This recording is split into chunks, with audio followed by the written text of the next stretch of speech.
All right, family. Black Power. Black Power is the true power with General Sarah Susan said he kicked back. Get your mind ready for some information that's guaranteed to be heavy. I'm excited and delighted to be accepted members to the Sarah Susan Seti YouTube page, a dynamic page. Y'all already know what it is. Black Power, Black Frequency. You should subscribe immediately. Do not hesitate. We got memberships for the family. The link right down in the video description. In the chat, all you have to do is just click it. You get a video introduction, rundown on the memberships, what they entail. You see one you like, you should most definitely join. Even if you don't, I appreciate your presence here at the Sarah Susan Seti YouTube page. Continue to engage, continue to advance. I want my family to check me out, the 25 steps to the redemption of definitive Black manhood. We got a certificate program on Teachable, designed by the General, is all powerful. Got a round table, brotherhood round table, every week live stream. If you're looking for a program to help get you to the next level, brother, this is it. You need to check it out. The link is in the chat, is in the video description. Click it, get over there and check it out. That's right.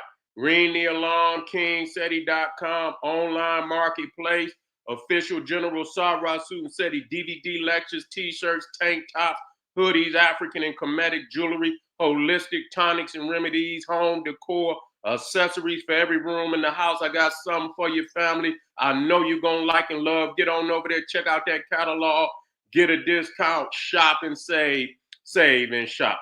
Pull the fire alarm, generalseti.com, Seti University, over 2,500 videos, 40 different subjects, all the subjects that you know and love from the General: Olmecs, ancient Egypt, Christianity, Judaism, Islam, Black Illuminati, Freemasonry, Black woman is God, making it a white man, and much, much more. You need to get over there, check that out. There's no other website like it. It's very unique and all powerful. Become a member today. To all the family out there, know that Seti got the poppin'est Patreon page on the planet. 500 exclusive live stream. The biggest perk of the Patreon. You get a chance to see the General go live, lecture format, stunning videos, amazing information. No Patreon page can compare. Get on over there and check it out. Family is waiting on you. To all those that donate to the General, I thank you. I appreciate you. Those that would like to donate to this hard-working General, link on the screen is in the chat, in the video description. Click it, donate. I thank you. I appreciate you. And make sure you subscribe to all my YouTube channels, King Seti, General Seti, Sarah Susan Seti. Rock that notification bell. Get a video a thumbs up. Like it because you love it. Share it with your family and friends. And comment. Just don't say nothing stupid because I will ban your ass. Here we go, family. The Mississippi Mound culture, the Black Olmecs, and ancient Kemet, ancient Egypt. We got to deal with this because we're getting lost in translation out here. We're getting lost in translation. You know, a lot of people are disconnecting from the primary source of civilization, and it is the primary source of civilization on the planet. When we talk about Nile Valley, we're getting caught up in too many sideline disagreements that's causing us to go astray. And so I want to bring us back in to the fold, you know, and deal with that this is a global Kushite empire. It's a global Kushite empire. And that these are branches of the same tree, unique in many ways, very similar in many more ways, but the same is just a branch of the same global Kushite tree. You know, and in the ancient world, that these great civilizations, you know, shared much knowledge amongst one another because they looked at each other as family. It's no different than today when you see Great Britain, and then you look at United States. You look at Canada, those nations that are direct descendants of Great Britain, Canada, United States, Australia, New Zealand. So when you look at how, Great Britain and its wickedness, and it carved the empire all across the world in its wickedness, but it sent colonies of its own bloodline, to micromanage various segments of the planet, various segments of the planet. And so our people did it in the same fashion. But the only thing, we didn't go to destroy, we went to establish civilization, in places where there was no civilization. Now, what we have to understand is this. When I speak of native, and when I speak of an indigenous, it means that your makeup, when you talk about your genetic makeup, that's where you come from. That does not mean you're not the first inhabitant of the land. Now, a lot of people get that messed up, because they mistake being native. Now, you could be individually native to a land. That means you're born in that land, but that don't mean racially you're native to the land. Okay, being individually native to a land means you're born there. Okay, and so that's your native land, in that sense that you're born somewhere.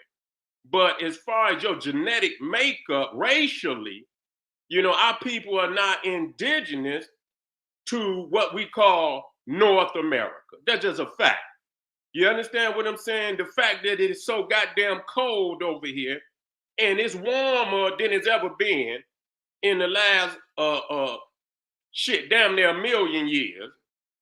And so, ain't no way that this landmass could naturally produce somebody of high melanin, dark melanin. It's just impossible. And I'm not going to argue with nobody about it. And so, but, that does not mean you're not the first inhabitant of the land.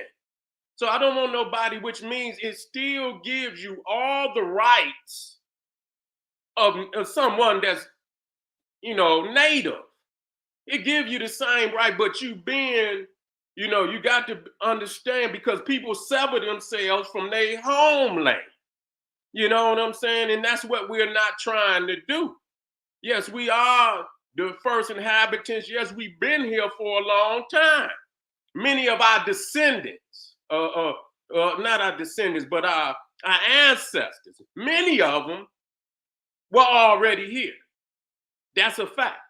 And many came from across the water. And the ones that were already here came across the water.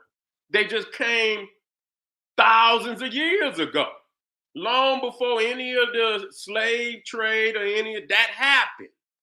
But there was a constant flow of travelers, of our people coming back, and so there was always a continuous mixing of the blood between the indigenous and those in Africa. It's just a fact. I'm not going to argue with nobody. That's the damn evidence is right before our face. When we talk, people talk in philosophical arguments, but they don't want to go to the historical artifacts that's going to prove all that. They don't have no mastery in that. And that's why the arguments stay in a philosophical sphere. It don't come over into, where people is discussing the artifacts, and because they're going to lose that argument. You know what I'm saying? So, we know that our people been coming across the water and nothing has stopped them.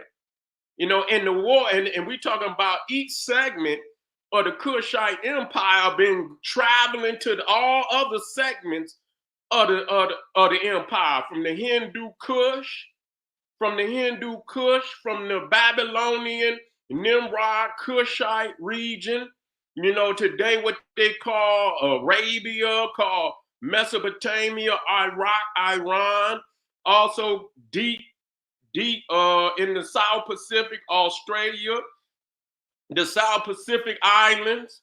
You see, our people came to what they call the Americas from the Pacific and the Atlantic because we had circumnavigated the planet. See, these is frivolous because our people had mastered the stars. You see, in certain elements of the cosmos, they had mastered the southern hemisphere, which is, and then which is, beneath the equator, and then they mastered the northern hemisphere, which means that you had to have segments of the population in both districts of the planet. Both areas of the planet, and east and west. When you get far east, you see certain areas of the sky that can only be seen far east, and it's certain areas of the cosmos that when you far west, you can only see that area far west.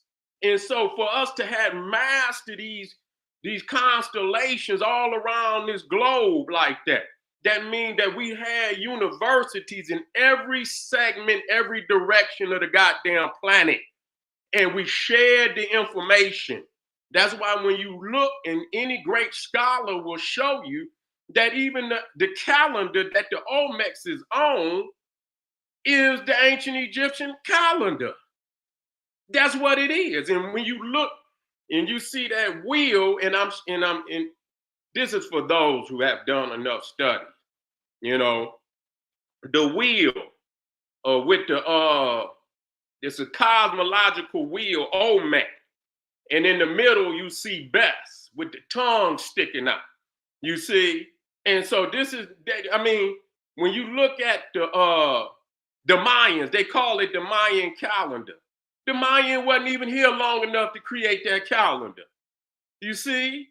That calendar went back to like 3,000 something BC, and the Mayans just come on the scene around 100 BC.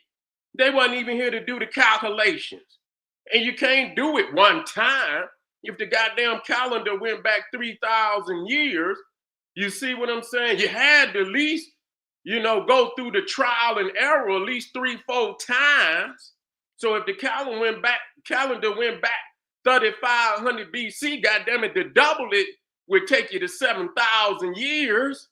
You mean to tell me you just show up and you got a goddamn calendar at 3,000? Well, where's the development stages of the calendar? You see? And so you're not just gonna show up with and the calendar start. Okay, show me the development stage. Show me the development stage. And show me how in the world could you show us the mastery of these constellations. Show us the only place on the planet where you can show constant development of that calendar is in the Nile Valley. Is in the Nile Valley. You got the calendar, the celestial calendar in Sudan. Nocta Playa. Go back damn near 7,000, and we got calendars. See, the Africans got calendars all the way down in South Africa. They got cosmological calendars still in the dirt, where they take the stones and they align the stones to the constellations. So now we can show the development. Even with the pyramids, you can see the development stages, mastaba, step pyramid. You can see where they start to fill in the steps on the step pyramid and graduate into what we call the true pyramid, the Mississippi Mounds. Okay, a lot of people don't understand that even that is a segment of the Olmec. Okay, that's a segment of the Olmec, because the Olmecs also had mounds. Okay, the Olmecs also had mounds. I don't know why people don't bring that up. So when let's get this up here. So you see right here, this is La Venta. This is the oldest pyramid. Now it had stones, but just like these, these Cro-Magnon Neanderthals, when they want to destroy some shit, they took the stones from around it. But you see what's up under it is the mound. Okay, so when you look at what they call, you can call it whatever you want. You can call it the Gulf of America. You can call it the Gulf of Mexico, whatever you want. And you see that the core you're talking about right here, right in the core of Mexico, right here, you'll see. Matter of fact, let me get a map so you can see where the actual part of the Olmecs was. Okay, let me see, because see they lie right here. I hate these Eurocentric ass maps. I got some good ones. I just got so many of them. I had to go down through the damn.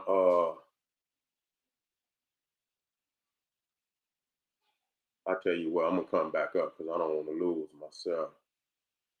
But anyway, okay. Let me see. Let me go to my. Okay, here we go. Let me go to my. Let me see if I can find that without moving too much stuff around. I don't want to move too much around. Okay. Okay. Let me see. Where the Olmec are. Here we go. Here we go, right here. Bingo. Bingo. Here we go. Okay. So you see right here in where the red is where technically, that's where they're gonna say the heartland.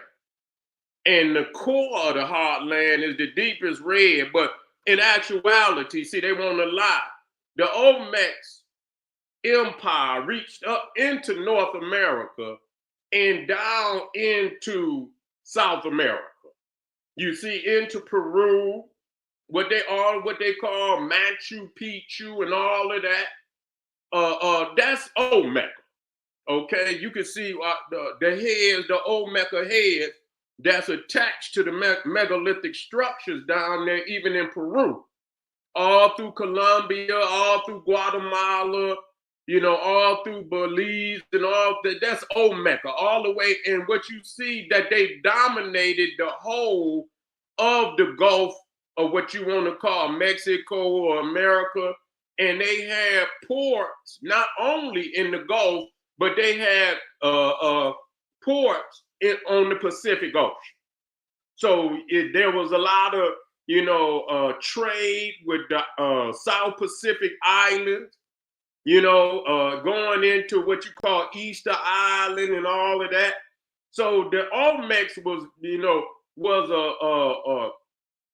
a intercontinental hub for the Kushite Empire, going into the Pacific, going into the Atlantic. Okay, and so yes, this was our people in their greatest personification of civilization on all continents. Okay, and there's enormous similarities that just cannot.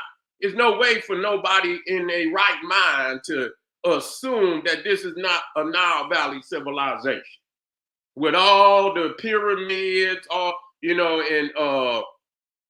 the sarcophages, the hieroglyphs. It's so much. I can go over maybe 200-300 just impossible to be coincident similarities between the Olmecs and the Nile Valley Africans. Now let me get back to now. When you talk about, again, I'm showing you now, because a lot of people that do the mounds, and I'm quite sure you do the mounds in America, you see that the mounds is also with the Olmec.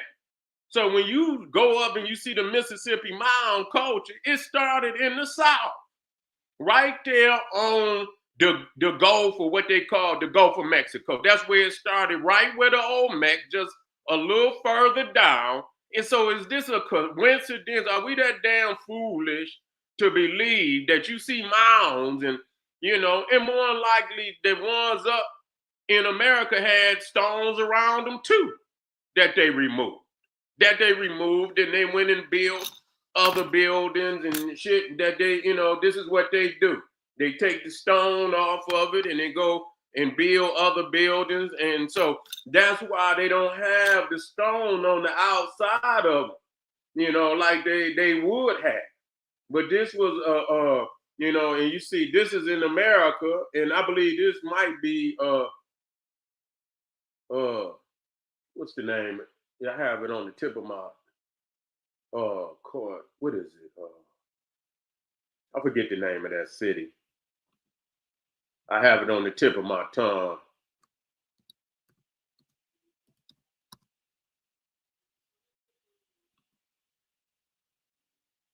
Cahokia Mounds. Okay, Cahokia Mounds. And so that's up there by St. Louis. You see, up there by St. Louis. Let me make sure I got Cahokia. That's right, Cahokia. That's it. Yeah. And so that's up there near St. Louis. And so you see the Olmec civilization and the Mississippi Mound culture is the same culture. They don't want you and they don't want to make the connection because it is show you, and this was the capital of that was in the South. That's how it is with African people. It's gonna be in the South. In every continent where you go, the capital is in the South. Give a goddamn what continent is on. Every culture, if you go to Arabia, is in the South. If you go to Mesopotamia, it started in the South. Sumer, Babylon, Kish, Elam. You go into India, Hampi. You see the Dravidian and Kushite culture is in the South. When you're looking at the stone temples and that are very similar to the ancient Egyptian temples, is in the South. Okay, anywhere you go on the planet is in the South. So this is just to tease you. We can't do it all at one time. But as you get mounds in America, there's another one of the mounds, and and you go right to the Olmecs, the Nile Valley, Africa, and there's mounds all over. It was a unit. See, if we cut ourselves off, you see, you doing yourself a disservice. The Kushite culture is global. You see, it is a global civilization. And so you can see the mounds is all over the planet. Even when you deal with ancient Egypt, the creation story starts with the primeval mound. Okay, and there's an esoterical understanding to that. But we'll do something tomorrow. We can't do it all at one time. If you're on here right now, I told y'all see that we was on General Seti, Sarasun Seti, and we was running the two horses side by side. Now, we got a blueprint. We're gonna start, dealing with certain subjects on each individual page. So make sure you subscribe to both, because over here, I believe we're gonna be doing I think on Sarasun Seti, we're gonna be doing the ancient Egyptian study. Over there on General Seti, we're gonna be doing the Olmecs. We're gonna be doing the Naga Kush, and I'll give you the blueprint. It'll be in the description on the channel description, so you make sure you check. But we about to turn up, and I know you want that. Make sure you subscribe right now. Make sure you share this information with the people. Like it, so we can continue to keep this message out there to our family, because they need to know it. I thank you for being here. We coming right black. Arm yourself with knowledge. Bang on that wicked ass beast daily. liberation through African education and confrontation. What up, Ray? Black Pop. I need you to get over there on General SETI because we're going to be going back and forth. All right, Black Pop.